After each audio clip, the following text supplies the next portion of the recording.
حضرت علی رضی اللہ عنہ سے کسی نے پوچھا، اگر کوئی اپنا ہمیں بھول جائے تو کیا کیا جائے؟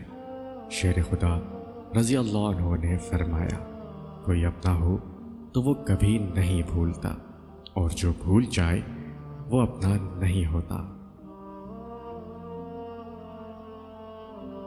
اچھا دوست ہاتھ اور آنکھ کی طرح ہوتا ہے۔ جب ہاتھ کو درد ہوتا ہے تو آنکھ روتی ہے، اور جب آنکھ روتی ہے تو ہاتھ آنسو صاف کرتا ہے۔ تم گلاب کا پھول بن جاؤ، کیونکہ یہ پھول اس کے ہاتھوں میں بھی خوشبو چھوڑ جاتا ہے جو اسے مسل کر پھینک دیتا ہے۔ محتاجی اور غربت 6 چیزوں سے آتی ہے: جلدی جلدی نماز پڑھنے سے، کھڑے ہو کر پانی پینے سے، منہ سے چراغ بجھانے سے، آستین یا دامن سے منہ صاف کرنے سے، دانتوں سے ناخن توڑنے سے، اور فجر کی نماز کے بعد فوراً سونے سے۔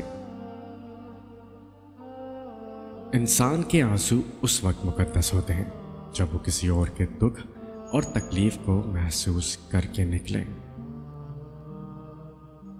سب سے زیادہ کمزور آدمی وہ ہے جو دوست کو حاصل کرنے میں ناکام ہو، اور اس سے بھی زیادہ کمزور وہ ہے جو ہاتھ آئے ہوئے دوست کو گنوا دے۔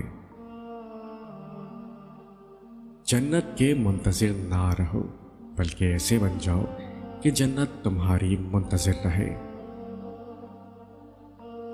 اگر انسان کو تکبر کے بارے میں اللہ کی ناراضگی اور سزا کا علم ہو جائے تو بندہ صرف فقیر اور غریبوں سے ملے اور مٹی پر بیٹھا کرے۔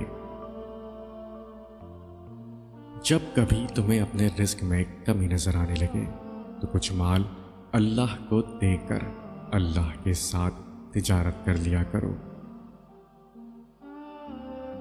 اپنے دن کا آغاز صدقہ دینے سے کرو، اس دن تمہاری کوئی دعا رد نہیں ہوگی، اور اچھی بات بتانا بھی صدقہ ہے۔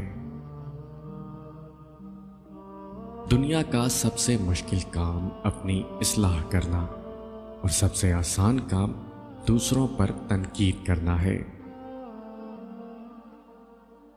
زندگی میں چاہے کتنی بھی خوشیاں ہوں ہمارے پاس، لیکن ہم تب تک خوش نہیں ہو سکتے جب تک ہمارے ساتھ وہ نہیں جس کے ساتھ ہم خوش ہونا چاہتے ہیں۔